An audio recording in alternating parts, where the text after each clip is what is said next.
క్రీస్తు సంఘములన్నయు మీకు వందనములు చెప్పుచున్నవి. Churches of Christ salute you.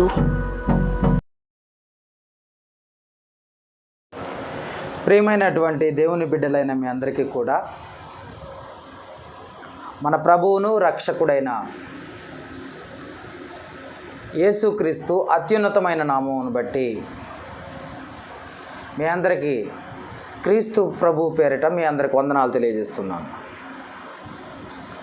మరలా ఈ విధంగా దేవుని వాక్యాన్ని పంచుకోవటానికి, మీతో కలిసి ఈ వాక్యాన్ని ధ్యానించటానికి దేవుడు నా జీవితంలో ఇచ్చిన ఈ సదవకాశాన్ని బట్టి దేవాది దేవునికి నేను కృతజ్ఞతాస్తుతులు చెల్లిస్తున్నాను. మనం ఆత్మీయంగా ఎదగాలి అంటే వాక్యాన్ని ధ్యానించాలి కనుక వాక్య ధ్యానాంశంలోకి మనము పరిశోధించటానికి, అలా తెలుసుకున్న వారు సంపూర్ణులు పరిపూర్ణులు అవ్వటానికి అవకాశం ఉంది కనుక ఈరోజు మరొక వాక్యాన్ని ధ్యానించుకోవటానికి మనం ప్రయత్నం చేద్దాం. అంశం ఏంటంటే రాతి పలకల రహస్యం ఏమిటి అన్నది మనం తెలుసుకుందాం. రాతి పలకల రహస్యం. మరొకసారి అంశము రాతి పలకల రహస్యం. ఈ అంశం ద్వారా మనము దేవుని వాక్యాన్ని ధ్యానించుకోవటానికి ప్రయత్నం చేద్దాం. దేవుని వాక్యము సజీవమైనది, బలం గలది, రెండంచుల గల ఖడ్గము కంటే వాడిగా ఉండి అవి కీళ్లను మూలుగను హృదయం యొక్క తలంపులను కూడా శోధించగల శక్తి గల వాక్యము కనుక అటు వాక్యమును మనము ధరించుకున్న వారమై వాక్యానుసారంగా ప్రవర్తించు వారమై ఉన్నప్పుడు మనము కూడా పరిపూర్ణులు అవ్వటానికి, సంపూర్ణులు అవ్వటానికి, దేవుని రాజ్యాన్ని స్వతంత్రించుకోవటానికి అవకాశం ఉంటుంది కనుక మనము ఆ వాక్య ధ్యానాంశంలోకి వెళ్దాం. వాక్యాన్ని బహుగా నేర్చుకోవటానికి ప్రయత్నం చేద్దాం. రాతి పలకల రహస్యం. దేవుడు రాతి పలకలను ఎందుకు ఇచ్చాడు, ఎందుకు ఇవ్వవలసి వచ్చింది అన్నది మనం నేర్చుకోవాల్సింది. దేవుడు రాతి పలకలను ఎందుకు ఇవ్వవలసి వచ్చింది అన్నది మనం నేర్చుకోవటానికి ప్రయత్నం చేద్దాం. నిర్గమకాండము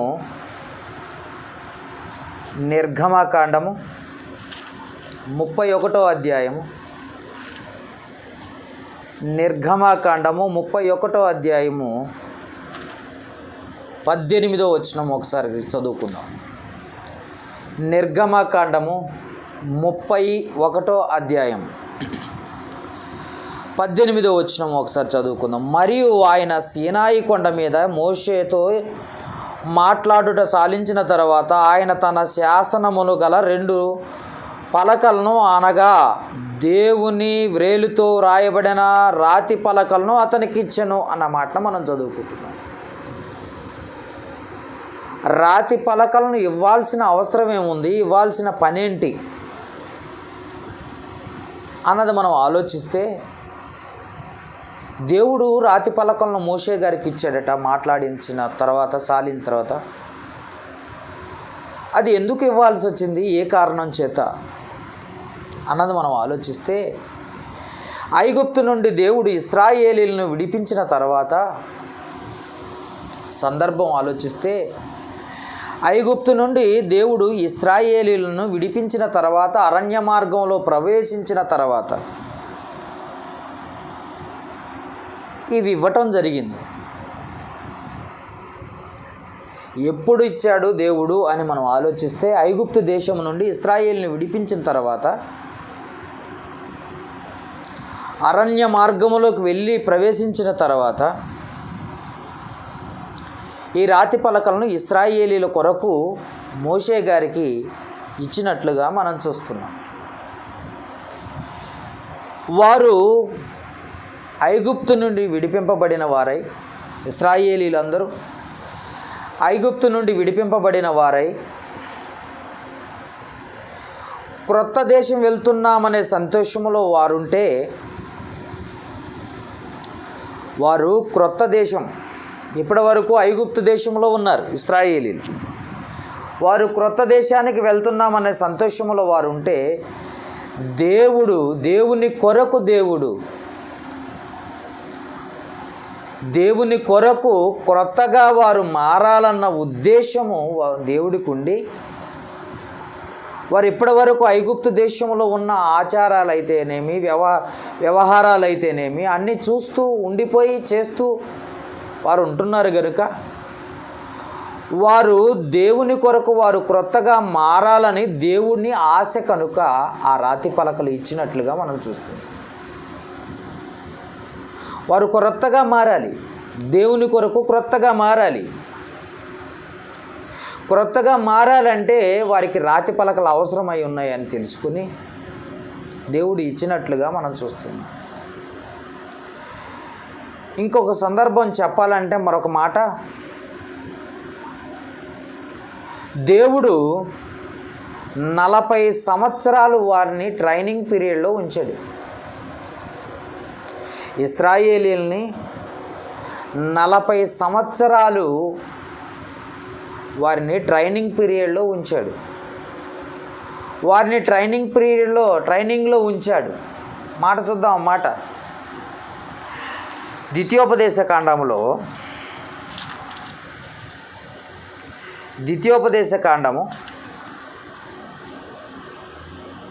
9వ అధ్యాయము. ద్వితీయోపదేశ కాండము 9వ అధ్యాయము 5వ వచనం మనం చదివినప్పుడు, ద్వితీయోపదేశ కాండము 9వ అధ్యాయము 5వ వచనం చదువుతున్నప్పుడు, నీవు వారి దేశమునకు వచ్చి దాన్ని స్వాధీనపరుచుకొనుటకు నీ నీతి అయిన నీ హృదయ యథార్థ అయినను హేతువు చేత కాదు, జనముల చెడుతనమును బట్టి యెహోవా మీ పితరులైన అబ్రహాము, ఇస్సాకు, యాకోబులతో ప్రమాణం చేసిన మాటను స్థాపించుటకై నీ దేవుడైన యెహోవా వారిని నీ ఎదుట నుండి వెళ్ళగొట్టుచున్నాడు. ఈ మాటను మనం చూస్తున్నప్పుడు ట్రైనింగ్ వాళ్ళలో ఉన్న చెడుతనమును తీసివేయటం కొరకు వారికి ట్రైనింగ్ ఇచ్చినట్లుగా మనం చూస్తున్నాం. ఇదే మాట నెహెమ్యా గ్రంథములో కూడా రాసి ఉంటుంది. నెహెమ్యా గ్రంథము 9వ అధ్యాయము 21వ వచనం మనం చదివితే 21వ వచనం, నిజముగా అరణ్యములో ఏమీ తక్కువ కాకుండా 40 సంవత్సరములు వారిని పోషించితివి, వారి వస్త్రములు పాతగిలిపోలేదు, వారి కాళ్లకు వాపు రాలేదు అన్న మాటను మనం చూస్తున్నాం. వారి వస్త్రాలు పాతగిలిపోలేదు, వారి కాళ్లకు వాపు రాలేదు. 40 సంవత్సరాలు వారిని దేవుడు పోషించి ట్రైనింగ్ ఇచ్చాడు. ట్రైనింగ్ పీరియడ్లో ఉంచాడు. దేవుని కోసం మారాలి, దేవుని కొరకు బ్రతకాలి, దేవుని ఉద్దేశించి నడవాలి అన్న ఆలోచనతో వారిని ట్రైనింగ్ ఇచ్చినట్లుగా మనం పరిశుద్ధ గ్రంథంలో మనం చూడగలం. అయితే దేశం మారటం కాదు కానీ వారే మారాలని దేవుడు కోరుకున్నాడు. దేశం మారటం కాదు కానీ వారే మారాలని, వారు మారాలంటే వారిని మార్చే మాటలు కావాలని, ఇవ్వాలని అనుకున్నాడు దేవుడు. వారు సంతోషంగా ఏం చేస్తున్నారంటే, మేము ఐగుప్తు నుండి దేశం మారుతున్నామనే సంతోషంలో వారుంటే వారికి రాతి పలకలు ఇస్తూ, ఉద్దేశం ఏంటి అని అంటే దేశం మారటం కాదు కానీ వారే మారాలి. వారు మారాలంటే వారిని నడిపించే మాటలు, వారిని మార్చే మాటలు ఇవ్వాలనుకున్నాడు దేవుడు. అందుకే ఇచ్చాడు. ఉదాహరణకి చెప్పుకోవాలంటే ఎగ్జాంపుల్గా చిన్నపిల్లలకు విద్యాభ్యాసం చేపిస్తూ ఉంటారు తల్లిదండ్రులు. విద్యాభ్యాసం చేపించేటప్పుడు పలకల మీదే ప్రారంభం అవుతుంది వారి చదువు. స్టార్టింగ్ పలకల మీదే ప్రారంభం అవుతుంది. అని వ్రాసి వారితో దిద్దిస్తూ ఉంటారు. చిన్నపిల్లలకి ఏం చేస్తారంటే విద్యాభ్యాసం ప్రారంభమైనప్పుడు వారికి పలకలు కొని వారికి పలకలు ఇస్తూ అని రాసి వారిని దిద్దించడానికి ప్రయత్నం చేస్తూ ఉంటారు. మరి మనిషికి దేవుని మాటలు నేర్పించడానికి ఆ పలకలే అవసరమని దేవుడు అనుకున్నాడు, అలాగే దిద్దించాలనుకున్నాడు. మనిషి దేవుని మాటలు నేర్చుకోవడానికి నేర్పించడానికి అదే పలకలు కావాలి అని దేవుడు ఉద్దేశించాడు. ఆ పలకలనే దేవుడు ఎన్నుకున్నట్లుగా మనం చూడగలం. అంతకుముందు కూడా ఆజ్ఞలు ఇచ్చాడు, మనకు తెలుసు. ఆదాము పండు తినొద్దని చెప్పిన మాట ఆదాము అవ్వల మర్చిపోయారు. ఎందుకంటే ఆజ్ఞ ఇచ్చాడు. అది కంటికి కనపడే ఆజ్ఞ కాదు, మాట వినపడే ఆజ్ఞ కనుక ఆ మాట విన్నారు, మర్చిపోయారు. కనుకనే రాతి పలకలు అయితే బాగుంటుందని పలకలను ఇవ్వటం దేవుడు తీసుకున్న నిర్ణయం. ఇక్కడ ఏం రాసింది అన్నది మనం ఆలోచిస్తే, రాతి పలకలను ఇవ్వటానికి కారణం ఏంటంటే వాళ్ళ మనస్సు మారాలి, వారు మారాలి దేవుని కొరకు. ఆ ప్రకారం ఉండాలి, దేవుని మాటల ప్రకారం ఉండాలి. ఉండలేని పరిస్థితి అవ్వ ఆదాములది. ఈసారి రాసి ఇచ్చిన ఆయన మనసు మారుతుందేమో, రాసి ఇచ్చాడు వారు మారతారేమోనని. అప్పుడు కంటికి కనపడలేదు, రాసి లేదు అవ్వ ఆదాములు. కానీ తర్వాత ఇశ్రాయేలీయులకు రాసి ఇచ్చాడు. అవి ఎప్పుడు వారి కళ్ళెదుటే కనపడతాయని, కళ్ళెదుటే ఉంటాయని, వాటిని చూసైనా మారతారని ఉద్దేశం కలిగింది దేవునికి. అందుకే లిఖితపూర్వకంగా ఉంటాయని వాళ్ళ కళ్ళ ముందు రాయించి ఇచ్చినట్లుగా మనం పరిశుద్ధ గ్రంథంలో చదువుతున్నాం. లిఖితపూర్వకంగా రాయించి ఇచ్చినట్లుగా మనం చూస్తున్నాం. ఎందుకంటే ఎప్పుడు వాళ్ళ కళ్ళ ముందు ఉంటాయి. ఉదాహరణకు మనం కూడా మర్చిపోకుండా రాసుకోవటానికి ప్రయత్నం చేస్తాం, రాసి పెట్టుకుంటూ ఉంటాం. అప్పుడప్పుడు మనం రాసేవేంటి అనగానే అప్పులు ఇచ్చింది రాసుకుంటూ ఉంటారు. అప్పులు ఇచ్చింది, ఫోన్ నెంబర్లు, పిన్ కోడ్ నెంబర్లు, పిన్ నెంబర్లు, ఇవి ఏం చేస్తామనంటే జాగ్రత్తగా రాసుకుంటూ ఉంటారు. డేట్లు ఇవన్నీ రాసుకుంటూ ఉంటారు. మనం కూడా ఎందుకు రాసుకుంటున్నామంటే మర్చిపోకుండా ఉండటం కోసమే రాసుకుంటూ ఉంటాం. అవి చూడగానే మనకు గుర్తొస్తాయి, పలానా డేటు, పలానా టైం, పలానా సమయం. అలాగనే కళ్ళ ముందు కనపడుతున్నాయి కాబట్టి మర్చిపోవటానికి అవకాశం ఉండదు. కానీ అంతకుముందు ఇచ్చిన ఆజ్ఞలు కంటికి కనపడేవి కావు. అందుకే వారు మర్చిపోవటానికి అవకాశాలు ఉన్నాయి. అందుకే మర్చిపోయారనే ఉద్దేశం కలిగి మళ్ళా కళ్ళ ముందు వారి ఎదుట కనపడటానికి వాళ్ళు ఎల్లప్పుడూ వాళ్ళ ఎదుట కనపడటానికి రాతి పలకలను దేవుడు ఎంచుకున్నాడు అన్న సంగతి మనం తెలుసుకుంటున్నాం. ఇశ్రాయేలీలు వాటిని చూసి సంతోషించారు. ప్రపంచంలో ఎవ్వరికీ లేనిది దేవుడు వారికి ఇచ్చాడని సంతోషపడ్డారు, సంబరపడ్డారు. ఎవ్వరికి లేదు, దేవుడు మాకు రాయించి ఇచ్చాడు, రాతి పలకల మీద ఆయన ఆజ్ఞలు రాయించి ఇచ్చాడని సంబరపడ్డారు, సంతోషపడ్డారు. ఉదాహరణకు చిన్నపిల్లలకి స్కూల్లోకి పంపించేటప్పుడు పెద్దలు తల్లిదండ్రులు ఏం చేస్తారంటే, కొత్తగా చేర్పించేటప్పుడు స్కూల్ స్టార్టింగ్ అప్పుడు క్రొత్త బుక్స్, పెన్నులు, జామెంట్రీ బాక్సులు ఇవన్నీ కొనేసి ఇస్తూ ఉంటారు.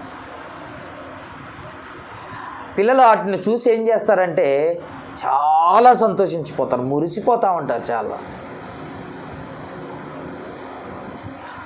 ఇశ్రాయేలీలు కూడా అలాగనే మురిసిపోయారు.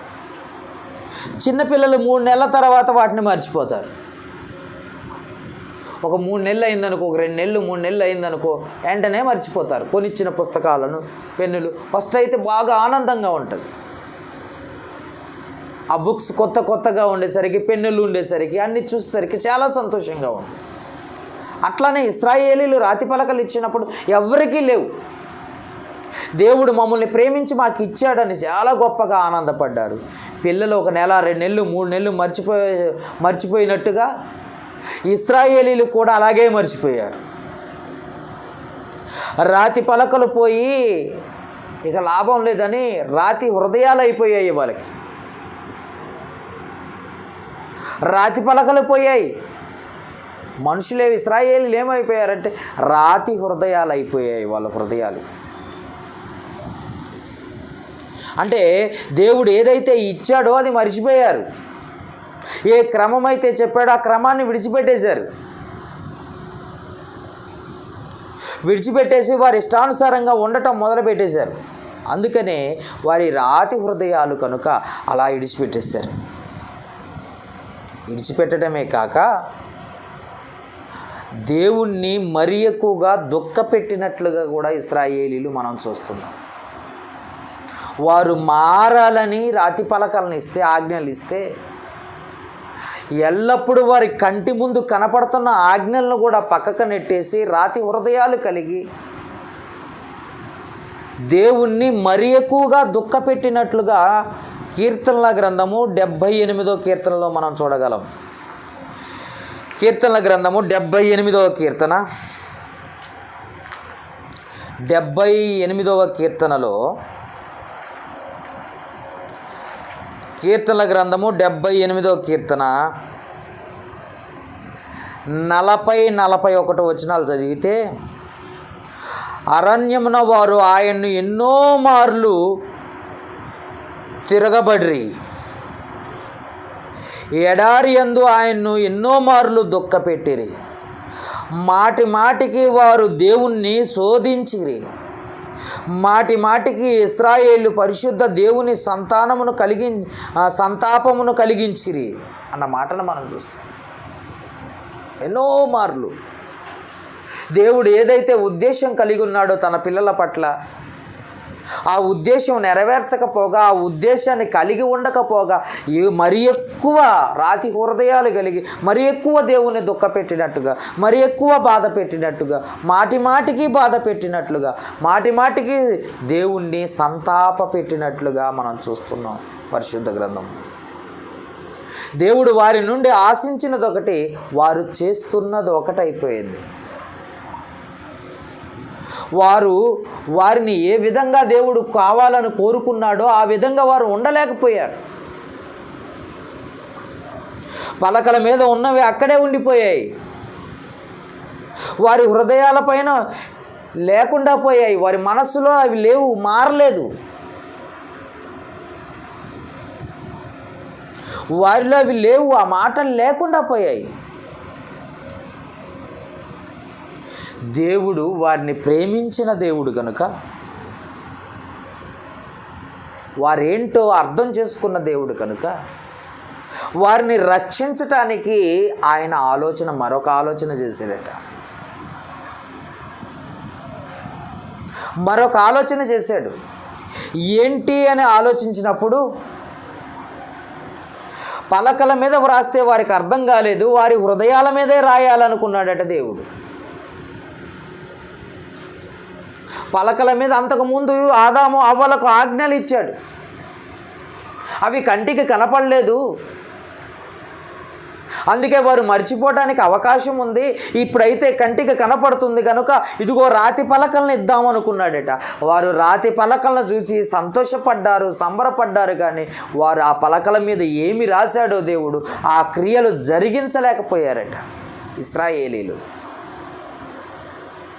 జరిగించలేక హృదయాలు రాతివైపోయి, వారి హృదయాలు చివరికి దేవుణ్ణే దుఃఖపెట్టే పరిస్థితికి వచ్చారు. మాటి మాటికి అయ్యో నా పిల్లలు దేవుని నుండి లేక ఆయన నుండి దూరం అయిపోతున్నారని ఆలోచించి మరలా వారిని ఏదో ఒక విధంగా రక్షించాలన్న ఆలోచన కలిగాడట దేవుడు. ఇక రాతి పలకలైతే ఉపయోగం లేదు, వారి హృదయాల మీదే వాక్యాన్ని రాయించాలన్న ఉద్దేశం కలిగి ఉన్నాడట.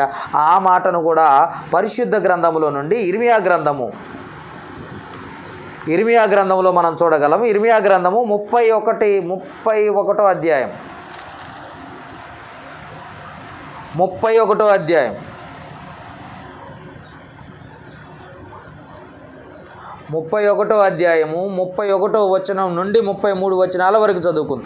ఇదిగో నేను ఇశ్రాయేలీలతోనూ యూదా వారితోనూ క్రొత్త నిబంధన చేయు దినములు వచ్చుచున్నవి. ఇదే యెహోవా వాక్కు. అది ఐగుప్తు నుండి వారిని రప్పించుటకై నేను వారిని చేయి పట్టుకొనిన దినమున వారి పితరులతో నేను చేసిన నిబంధన వంటిది కాదు. ఆ పాత నిబంధన వంటిది కాదు, ఆ రాతి పలకల వంటివి కాదు. నేను వారి పెనిమిటినైనను వారు నిబంధనను భంగం చేసుకొనిరి. ఇదే యెహోవా వాక్కు. ఈ దినములైన తర్వాత నేను ఇశ్రాయేలీల వారితోనూ యూదా వారితోనూ చేయబో నిబంధన ఇదే. వారి మనస్సులలో నా ధర్మనీతిని ఉంచెదను, వారి హృదయాల మీద దానిని వ్రాసేదను. ఇదే యెహోవా వాక్కు అన్న మాటను మనం చూస్తున్నాం. రాతి పలకల మీద రాస్తే పాడైపోయారు, ఆ ఆజ్ఞల ప్రకారం నిలవలేకపోయారు కనుక వారి హృదయాల మీద, వారి మనస్సుల మీద రాయాలనుకున్నాడట దేవుడు. ఇదిగో ఇశ్రాయేలుని ఐగుప్తు దేశము నుండి విడిపించినప్పుడు ఇచ్చినట్టుది కాదు, వ్రాయించి ఇచ్చిన రాతి పలకల వంటివి కావు ఇవి. ఇప్పుడు వారి హృదయాల్లోనే రాయించాలనుకున్నాడట, వారి హృదయాల మీద, మనస్సుల మీద రాయించాలని కోరుకున్నాడట దేవుడు. వారి హృదయాల మీదే రాయించాలని కోరుకున్నాడట దేవుడు. అందుకే ఏం చేశాడు అని మనం ఆలోచిస్తే, హృదయాల మీద ఏంటి, రాయటం ఏంటి అని ఆలోచిస్తే, అప్పుడు పలకలను మార్చాలని, చర్మపు చొక్కాల మీద రాయించాలని, చర్మపు కాగితాల మీద రాయించాలనుకున్నాడట దేవుడు. రాతి పలకల మీద నుండి తీసి వారి హృదయాల మీదకు రాయించాలన్న ఉద్దేశము కలిగి, అవునా, ఆ తర్వాత పలకల మీద నుండి మార్చుకొని చర్మపు కాగితాల మీద రాయించాడట దేవుడు. ఆ తర్వాత కాగితాల మీదకు వచ్చేది, చర్మపు కాగితాల మీద నుండి కాగితాల మీదకు తీసుకొచ్చాడు దేవుడు. కాగితాల మీద వ్రాయించాడు. అసలు మొట్టమొదటిగా కాగితాలను కనుగొన్నది చైనా దేశం. కాగితాలను కనుక్కున్నది చైనా దేశం అయితే, జాన్ గూటెన్బర్గ్ అనే అతను అచ్చు యంత్రాన్ని కనిపెట్టి మొట్టమొదటిగా అచ్చు కాగితాల మీద ఆయన ఆజ్ఞలు రాయించడం పెట్టాడట. రాయించినట్లుగా మనం చూడగలం. జాన్ గూటెన్బర్గ్ అనే అతను అచ్చు యంత్రాన్ని కనిపెట్టి కాగితాలు చైనా వారు కనిపెడితే ఆ తర్వాత కాగితాల మీదకి వచ్చింది దేవుని వాక్యం. చివరికి ఆ పత్రికలు, ఆ కాగితాల్లో ఉన్న ఆ పత్రికలు ఎవరో కాదు మీరే అని పరిశుద్ధ గ్రంథంలో మనం చూస్తున్నాం. అవునా? చూద్దాం అన్నమాట. ఆ చర్మపు కాగితాల గురించి మనం ఆలోచిస్తే బైబిల్లో ఎక్కడుంది అన్నది ముందుగా చర్మపు కాగితాల గురించి ఆలోచిస్తే, తిమోతికి రాసిన 2వ పత్రిక 4వ అధ్యాయము, తిమోతికి రాసిన 2వ పత్రిక 4వ అధ్యాయము 12-13 వచనాలు చదువుకుందాం. నీవు వచ్చినప్పుడు నేను త్రోయలో కర్పునొద్ద ఉంచి వచ్చిన అంగీని, పుస్తకములను, ముఖ్యంగా చర్మపు కాగితములను తీసుకొని రమ్ము అన్న మాటను మనం చూస్తాం. చర్మపు కాగితముల మీద రాయించాడట. తర్వాత రాతి పలకల తర్వాత చర్మపు కాగితాల మీద వ్రాయించిన తర్వాత అవి కాగితాల మీదకి వచ్చాయి. అవి కాగితాల మీదకి వచ్చిన తర్వాత ఆ కాగితాలే, ఆ పత్రికలే ఎవరే కాదు మీరే అని పౌలు గారితో చెప్పిస్తున్నాడు దేవుడు. చూద్దాం ఆ మాట కూడా. కొరింథీయులకు రాసిన 2వ పత్రిక 3వ అధ్యాయం. కొరింథీయులకు రాసిన 2వ పత్రిక 3వ అధ్యాయము 2-3 వచనాలు చదువుకుందాం. 2-3 వచనాలు. మా హృదయాల మీద వ్రాయబడి మనుషులందరూ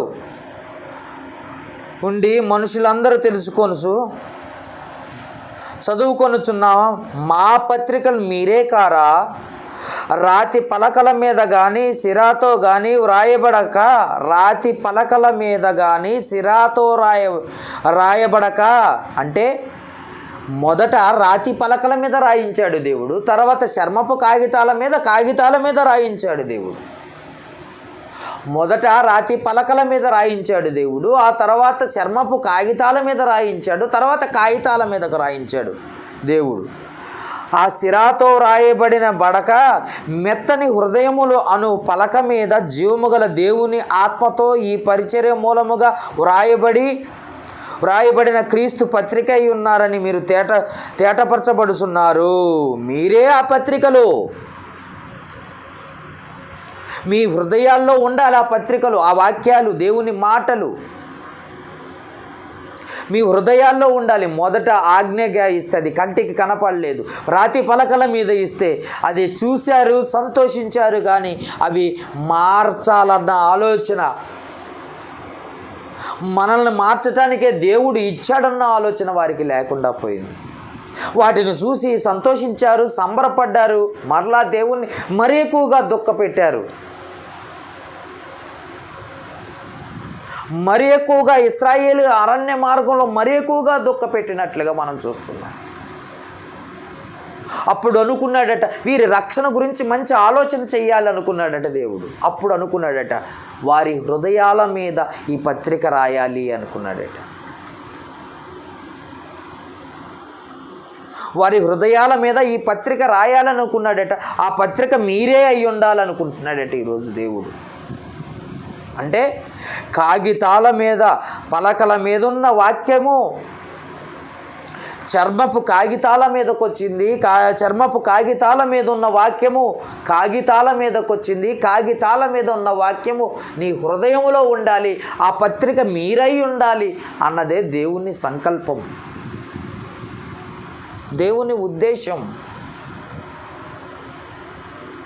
మీరే ఒక నడిచే బైబిల్ అవ్వాలి అన్నది దేవుని సంకల్పం. మీరే నడిచే వాక్యమై ఉండాలి అన్నది దేవుని ఆశ. మీరే ఈ బైబిల్, మీరే ఆ పత్రిక, మీరే అంటే మీ హృదయాల్లోనే ఉండిపోవాలి ఆ వాక్యము.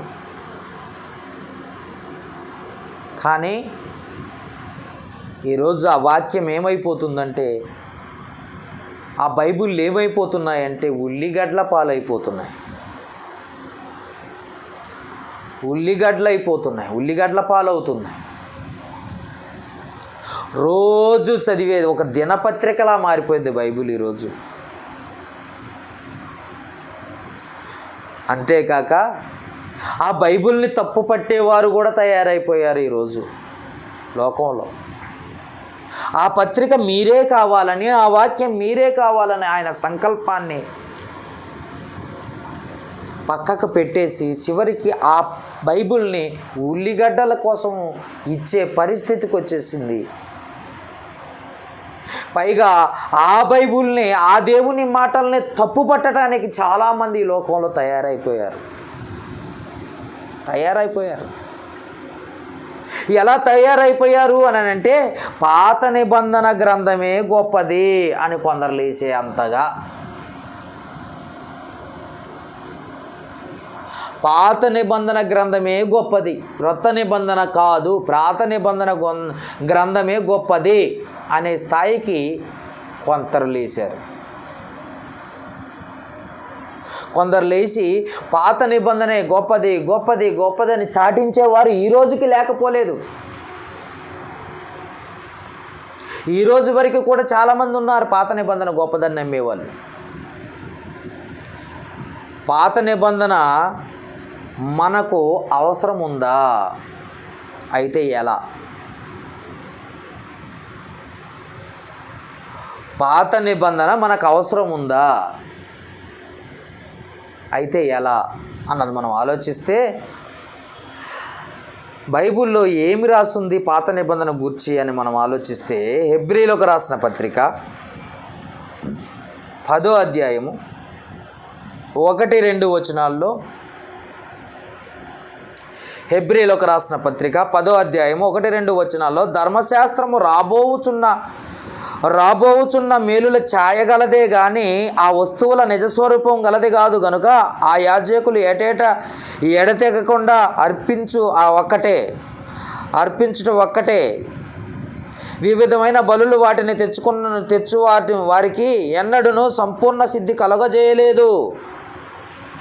ఇదంతా మనకు అవసరం లేదు. అది పాత నిబంధన అనేది రాబోవు వాటి ఛాయే కానీ నిజస్వరూపం క్రీస్తులో ఉందట. అది ఛాయ, కేవలం ఛాయ. అది నిజమని గొప్పదాన్ని తప్పుపట్టి కొత్త నిబంధన తప్పుపట్టి పాత నిబంధన నమ్మేవాళ్ళు కొంతమంది అయితే ఈరోజు బైబిల్నే తప్పుపట్టే వాళ్ళు కొంతమంది తయారైపోయారు ఈరోజు. అందుకే అది రాబో వాటి ఛాయే అని దేవుని మాటలు మనల్ని హెచ్చరిక చేస్తున్నాయి. ఏంటా ఇంకేమంటున్నాడు చూద్దాం. గలతీలకు రాసిన పత్రికలో పాత నిబంధన గురించి. గలతీలకు రాసిన పత్రిక 3వ అధ్యాయం 24వ వచనంలో 3వ అధ్యాయం 24వ వచనంలో గలతీలకు రాసిన పత్రిక అపొస్తలుడైన పౌలు గారు గలతీలో ఉన్న క్రీస్తు సంఘానికి రాసిన పత్రిక 3వ అధ్యాయం 24వ వచనంలో, కాబట్టి మనము విశ్వాస మూలంగా నీతిమంతులమని తీర్చబడినట్లు క్రీస్తునొద్దకు మనల్ని నడిపించుటకు ధర్మశాస్త్రము మనకు బాలశిక్షకుడాయను. క్రీస్తు యొద్దకు నడిపించడానికి పాత నిబంధన ఇచ్చాడు దేవుడు. క్రీస్తునొద్దకు నడిపించడానికి ధర్మశాస్త్రాన్ని దేవుడు ఇచ్చాడు. క్రీస్తునొద్దకు నడిపించడానికే ధర్మశాస్త్రాన్ని ఇస్తే ధర్మశాస్త్రమే గొప్పదని కొంతమంది, పాత నిబంధనే గొప్పదని కొంతమంది. అవునా? ఈరోజు వరకు కూడా యెరూషలేములో యేసుక్రీస్తు వచ్చేసి రాజ్య స్థాపన చేస్తాడని చెప్పేవాళ్ళు కొంతమంది.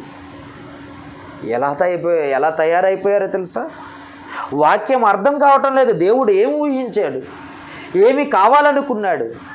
అయ్యో, ఆ దేవుని ఆజ్ఞలు ఇస్తే అవి కంటికి కనపడలేదని, మారిపోయారని, మర్చిపోయారని అనుకొని రాతి పలకలను వాళ్ళ కళ్ళ ఎదురుగా ఎప్పుడు ఉంటాయని, వాళ్ళని హెచ్చరిస్తాయని, గద్దిస్తాయని రాతి పలకలను ఇచ్చాడు. రాతి పలకలు పోతే వారు ఇంకా మరి కఠినలై దేవుని మాట వెనక దేవుని దుఃఖ పెడితే మళ్ళీ వారు నశించిపోయే ఆత్మలుగా ఉంటే వారిని రక్షించడానికి చర్మపు కాగితాలను ఎన్నుకొని చర్మపు కాగితాల మీద నుండి కాగితాల మీదకు తీసుకొచ్చి కాగితాల మీద ఉన్నది నీ హృదయంలోకి రావాలని దేవుడు కోరుకుంటే కోరుకున్న ఆ బైబిల్నే తప్పుపట్టడానికి లేచి ఈరోజు క్రొత్త నిబంధన గొప్పది కాదు, పాత నిబంధనే గొప్పదని చెబుతూ ఉంటే అసలు పాత నిబంధన దేవుడు ఎందుకు ఉంచాడు, ఎందుకు ఇచ్చాడు అని అంటే అది రాబో వాటి ఛాయే.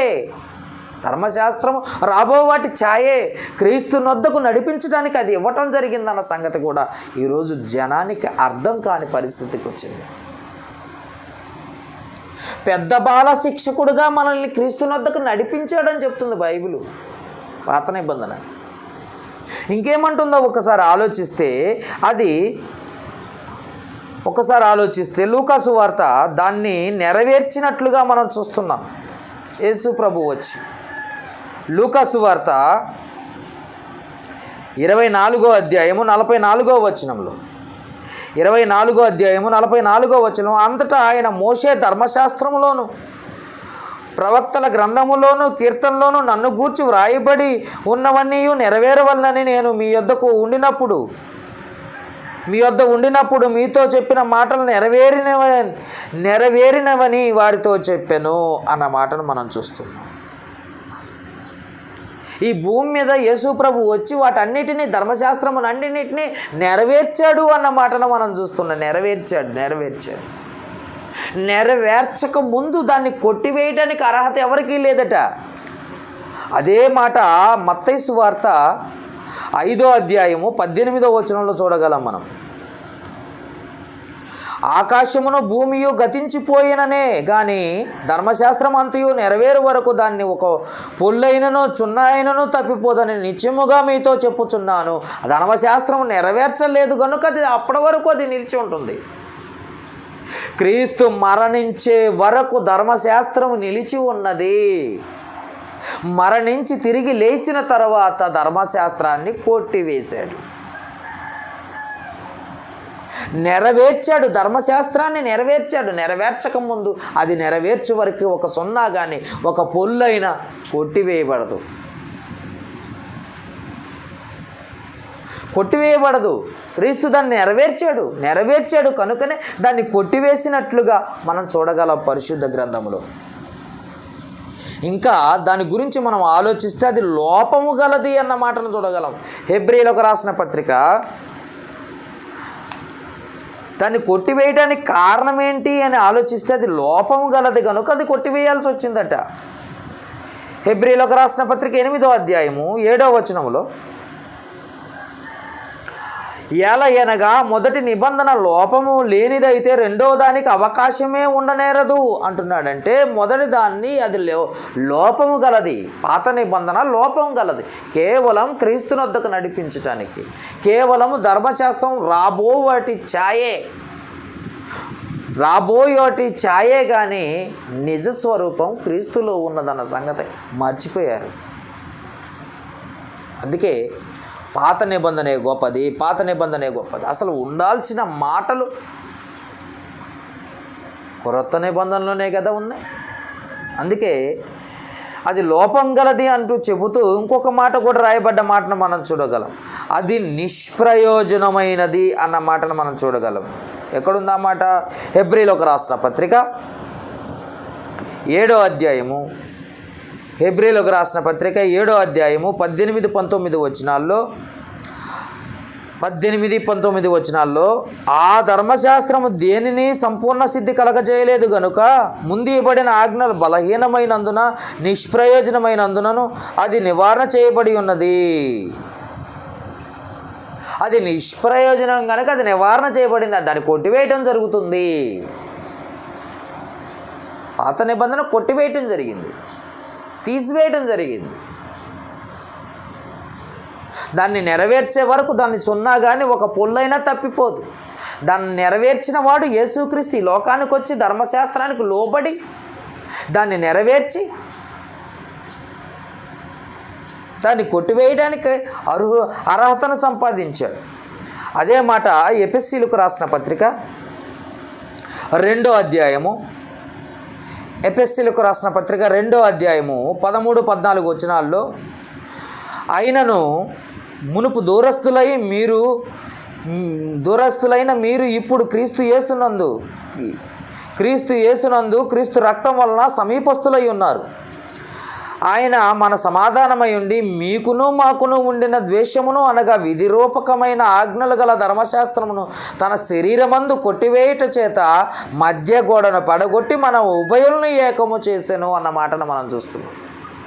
నెరవేర్చిన వాడే కొట్టివేశాడు. మీకు ఇంకొక విషయం చెప్పాల్సిన విషయం ఉంది. ఏంటంటే, ఎవరైతే ధర్మశాస్త్రాన్ని ఇచ్చాడో ఆ ఇచ్చిన వాడే దానికి లోబడి దాన్ని కొట్టివేశాడు అన్న మాటను మనం చూడగలం పరిశుద్ధ గ్రంథంలో. అది తెలియకనే పాత నిబంధన గొప్పది, అది లోపము గలది, నిష్ప్రయోజనమైంది, రాబోవాటి ఛాయే, క్రీస్తునొద్దకు నడిపించడానికి అది పెద్దవాళ్ళ శిక్షకు మాత్రమే. అంతేగాని బైబిల్నే తప్పుబట్టి పాత నిబంధనే గొప్పదని మాట్లాడే మనుషుల్ని ఈరోజు చూస్తున్నాం. అంతేకాక దాన్ని కొట్టివేసినట్లుగా కొలస్సీలకు రాసిన పత్రికలో కూడా చూడగలం. కొలస్సీలకు రాసిన పత్రిక 2వ అధ్యాయం 13-15 వచనాల్లో, మరియు అపరాధము వలన శరీరమందు సున్నత పొందక ఉండటం వలన మీరు మృతులై ఉండగా దేవుడు వ్రాతరూపకమైన ఆజ్ఞల వలన మన మీద రుణముగాను మనకు విరోధముగాను నుండిన పత్రమును మేకులతో కొట్టి సిలువకు కొట్టి దాని మీద సేవ్రాతను తుడిచివేసి మనకు అడ్డము లేకుండా దాన్ని ఎత్తివేసి మన అపరాధములన్నిటినీ క్షమించి ఆయనతో కూడా మిమ్మును జీవింపచేసెను. ఇంకా చదివితే ఆయన ప్రధానులను అధికారులను నిరాయుధులుగా చేసి సిలువ చేత జయోత్సవముతో వారిని పట్టి తెచ్చి బాహాటముగా వేడుక కనపరిచనన్న మాటను మనం చూడగలం. అదంతని కొట్టివేసేసాడు. నిష్ప్రయోజనమైన దాన్ని, ఉపయోగం లేని దాన్ని, లోపం గల దాన్ని కొట్టివేసేసాడు యేసుక్రీస్తు. దాన్ని నెరవేర్చి కొట్టివేశాడు. ధర్మశాస్త్రాన్ని నెరవేర్చి కొట్టివేశాడు. దాన్ని గమనించాల్సిన అవసరత కలిగి ఉన్నాం మనం ఈరోజు వరకు కూడా. ఇచ్చిన వాడే దాన్ని నెరవేర్చడానికి ఈ లోకానికి వచ్చి నెరవేర్చి దాన్ని కొట్టివేసినట్లుగా మనం చూడగలము. అది గమనించక చాలామంది ఏం చేస్తున్నారంటే ఆ పాత నిబంధన ముసుగులోనే ఉన్నట్లుగా మనం చదవగలం. అది కూడా బైబిల్లోనే ఉంది. కొరింథీయులకు రాసిన రెండవ పత్రిక 3వ అధ్యాయము 12 నుండి 16 వచనాలు చదివితే, తగ్గిపోవుచున్న మహిమ యొక్క అంతమును ఇశ్రాయేలీలు తేరి చూడకుండానట్లు మోషే తన ముఖము మీద ముసుగు వేసుకునెను. మేమిట్లు చేయక ఇట్టి నిరీక్షణ గలవారమై బహుధైర్యంగా మాట్లాడుచున్నాము.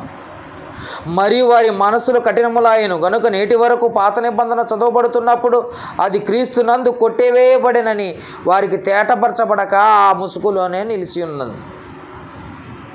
నేటి వరకు మోషే ధర్మశాస్త్రం వారు చదువునప్పుడల్లా ముసుగు వారి హృదయముల మీదను ఉన్నది, కానీ వారి హృదయం ప్రభువు వైపునకును ఎప్పుడు తిరుగునో అప్పుడు ముసుగు తీసివేయబడును అన్న మాటను మనం చూస్తాం. ముసుగు ఎప్పుడు తీసివేసుకుంటావు అని అంటే పాత నిబంధన విడిచిపెట్టి కొత్త నిబంధన శ్రేష్టమైనదని నువ్వు నమ్మినప్పుడే. పాత నిబంధనే గొప్పది గొప్పది గొప్పది గొప్పది అని లేసేవాళ్ళు చాలామంది ఉన్నారు, కానీ అది ఓపం గలది, అది బలహీనమైనది, నిష్ప్రయోజనమైనది. దాన్ని కొట్టివేసి నెరవేర్చి దాని నుండి ఇశ్రాయేలీలను అన్యులను ఉభయులను ఏకం చేశాడట దేవుడు. ఇశ్రాయేలీలకు ఇచ్చిన ఆ ధర్మశాస్త్రం ఇశ్రాయేలీలు కూడా దాని ప్రకారం నడవలేకపోయారు. ఇశ్రాయేలీలు కూడా అది చెరగానే ఉంది. అందుకే వారిని విడిపించుటకును అలాగనే మనకు అడ్డుగా ఉన్న ఈ ధర్మశాస్త్రమును కొట్టివేయుటకును ఇరువురిని ఏకం చేసి కొట్టివేసి ఇరువురిని ఇశ్రాయేలుని అన్యుల్ని ఏకం చేసి క్రీస్తులోనికి నడిపించాడట దేవుడు. ఇది దైవ సంకల్పం. అందుకే ఆ ముసుగులోనే ఉన్నారట. అయితే పరిశుద్ధ గ్రంథానికి మరి పాత నిబంధన ఎందుకు యాడ్ చేయబడింది, ఎందుకు మనం చదవాలి బ్రదర్ అని ఎవరైనా అడిగితే అప్పుడు కొరింథీయులకు రాసిన మొదటి పత్రిక 10వ అధ్యాయం 11వ వచనంలో చెప్తున్న మాటను మనం చూడగలం. ఈ సంగతులు దృష్టాంతములుగా వారికి సంభవించి యుగాంతమందున్న మనకు బుద్ధి కలుగుటకై వ్రాయబడి ఉండెను. బుద్ధి తెచ్చుకోవడానికి, అది చదివి మన ప్రవర్తన చక్కదిద్దుకోవడానికి పాత నిబంధన కూడా దేవుడు యాడ్ చేసి ఇచ్చాడు. మనం బుద్ధి తెచ్చుకోవాలి, అది మారాలి. ఒక్కొక్క భక్తుడు ఎలా ఉన్నాడో, ఏ పరిస్థితుల్లో ఉన్నాడో, ఎక్కడ పడిపోయాడో, ఎక్కడ నిలబడ్డాడో, ఎలాంటి విశ్వాసంలో కొనసాగించాడో మనం చదువుకొని బలపడటం కోసం అది ఇచ్చినట్టుగా యుగాంతమందున్న మనకు బుద్ధి కలుగుటకు అది రాయబడిన సంగతి మర్చిపోయి పాత నిబంధనే గొప్పది, క్రొత్త నిబంధన కాదు అని కొత్తవారు కొంతమంది బోధకులు తయారయ్యారు. ఇంకా ఆలోచిస్తే మరికొందరు గ్రీకు బైబిల్ గొప్పదని చెప్పేవాళ్ళు, కొంతమంది గ్రీకు బైబిల్ గొప్పదని చెప్పేవాళ్ళు కొంతమంది, మరికొందరైతే హిబ్రూ భాషలో ఉన్న బైబిల్ గొప్పదని చెప్పేవాళ్ళు కొంతమంది. సరే, ఎట్ట తయారైపోయారు తప్పు పడటానికి. అసలు దేవుడు ఉద్దేశించిందని మీ హృదయాల్లో ఆయన మాటలు ఉండాలని, మన హృదయాల్లో దేవుని మాటలు మనమే నడిచే బైబిల్గా ఉండాలని, మనమే ఒక పత్రికలా ఉండాలని, క్రీస్తు పత్రికల్లా ఉండాలని కోరుకుంటుంటే చివరికి బైబిల్ని తప్పుపట్టి పాత నిబంధన గొప్పదని ఒకడు, కాదు గ్రీకు బైబిల్ గొప్పదని ఒకడు, లేదు హెబ్రీ భాషలో ఉన్న బైబిలే గొప్పదని ఒకడు, అర్థమైన బైబిల్ని విడిచిపెట్టేశారు. అర్థమైన బైబిల్ని, అర్థవంతంగా ఉన్న బైబిల్ని విడిచిపెట్టి అది గొప్పది, ఇది గొప్పది, అది గొప్పది, ఆ బైబిల్ గొప్పదని చెప్పుకుంటూ చివరికి బైబిల్ దేవుని మాటలనే విడిచిపెట్టేశారు వారి జీవితంలో. బైబిల్లో తప్పులు వెతకడానికి కాదు దేవుడు ఇచ్చింది బైబిలు, నీ తప్పులు సరిదిద్దుకోవడానికి బైబిల్ దేవుడు ఇచ్చాడన్న సంగతి మర్చిపోయారు. మన తప్పులు సరిదిద్దుకోవాలని, దేవుని వాక్యాన్ని చూసి సరిదిద్దుకొని దేవునికి ఇష్టంగా, దేవునికి దగ్గరగా చేరాలన్నదే దేవుని ఉద్దేశం. అయితే బైబిల్లో తప్పులున్నాయి ఎతికే వాళ్ళు ఎక్కువైపోయారు ఈరోజు.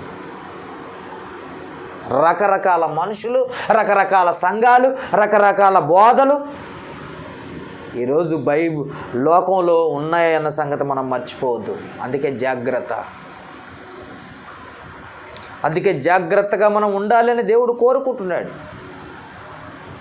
అందుకే బైబిల్ని చదివినప్పుడు అది మన తప్పుల్ని దిద్దుతుంది, గద్దిస్తుంది. చూద్దామన్నమాట.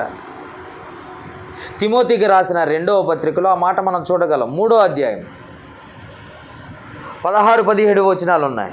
దైవజనుడు సన్నద్ధుడై ప్రతి సత్కార్యమునకును పూర్ణముగా సిద్ధపడి ఉండునట్లు దైవావేశం వల్ల కలిగిన లేఖనమును ఉపదేశించుటకును, ఖండించుటకును, తప్పు దిద్దుటకును, నీతి యందు శిక్ష చేయుటకును ప్రయోజనకరమైనది. నీకు ఇచ్చిన బైబిల్ ఎంత గొప్పదో ఆలోచించకుండా ఆ బైబిల్ గొప్పది, ఈ బైబిల్ గొప్పదని చెప్పుకుంటూ చివరికి బైబిల్లో ఉన్న మాటల ప్రకారం మన జీవితాలను చక్కదిద్దుకొని సరిచేసుకొని దేవునికి దగ్గరగా చేరాల్సిన మనము చివరికి భ్రష్టులైపోయే పరిస్థితి అయిపోయింది ఈరోజు మనుషుల్లో.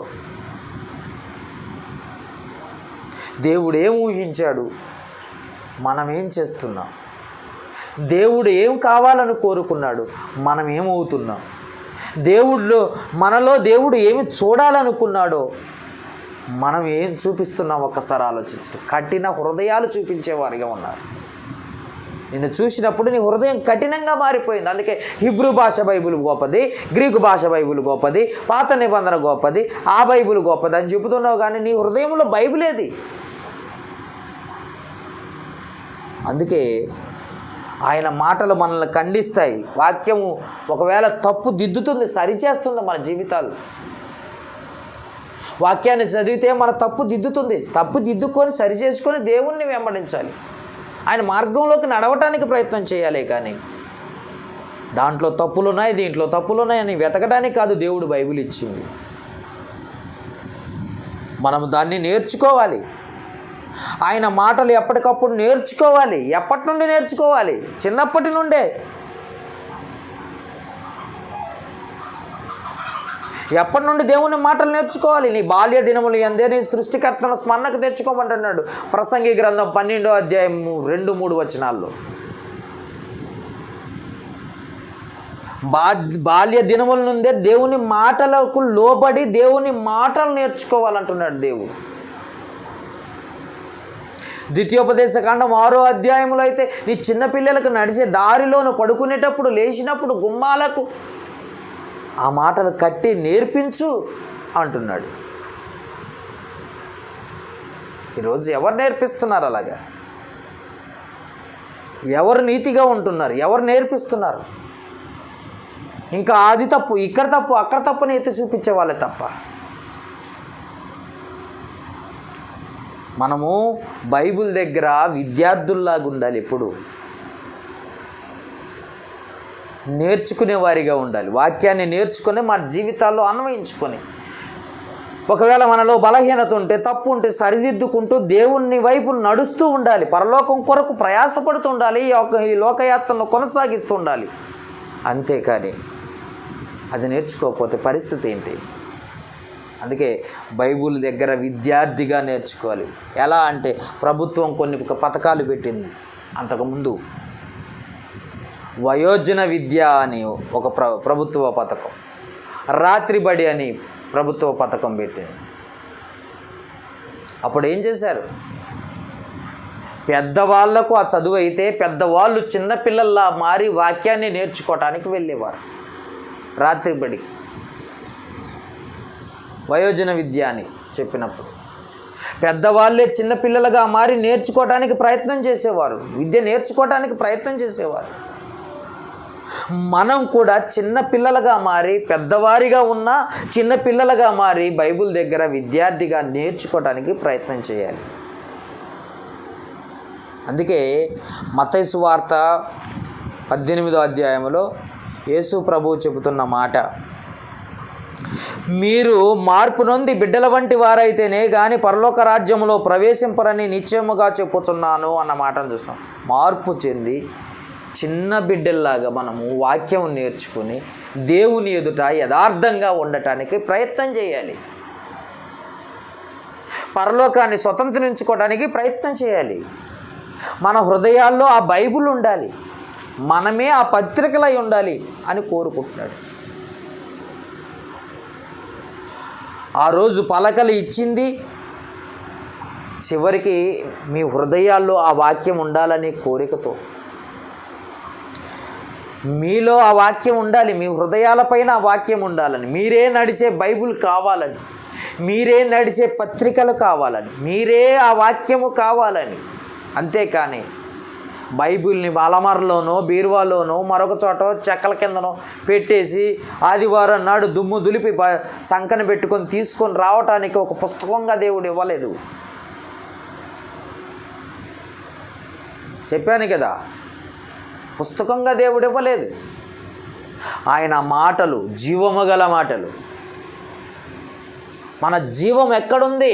మన జీవం ఎక్కడుందంటే లేఖనాల యందే ఉంది. ఆ లేఖనాలే మన హృదయంలో ఉంటే మనం జీవం గలవారం అవుతాం. యోహాను సువార్త 5వ అధ్యాయము 39వ వచనములు, లేఖనముల యందు నిత్య జీవము కలదని మీరు తలంచుచున్నారు. అంటే వాక్యములోనే నిత్య జీవం. ఆ వాక్యమే మనమైతే, ఆ వాక్యమే మనలో ఉంటే నిత్య జీవం మనకే ఉంటుంది అన్న ఉద్దేశం తండ్రి ఉద్దేశం.